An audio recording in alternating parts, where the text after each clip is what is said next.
Recently দেখলাম এক উদ্যোক্তা আপুর স্বামী মারা যাওয়ার পরে তার শ্বশুরবাড়ি থেকে তাকে তাড়িয়ে দেওয়া হয়েছে।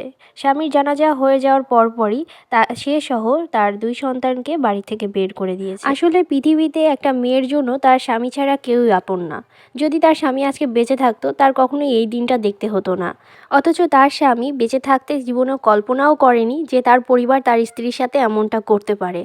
বেঁচে থাকা অবস্থায় প্রত্যেকটা স্বামীর এই ভিডিওটা দেখা উচিত। বিয়ের পরপরই বেশিরভাগ পুরুষেরই এক কথা, আমার বাবা মাকে নিজের বাবা মা মনে করে দেখবা, তাদের খেদমত করবা।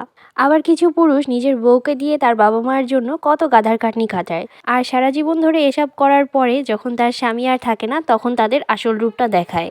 ইসলামে স্পষ্টভাবে উল্লেখ আছে কোনো স্ত্রীর উপর তার শ্বশুর শাশুড়ির খেদমত ফরজ নয়, কিন্তু কোনো মেয়ে যদি নিজের ইচ্ছায় তার শ্বশুর শাশুড়ির খেদমত করে তাহলে সেটা অন্য ব্যাপার।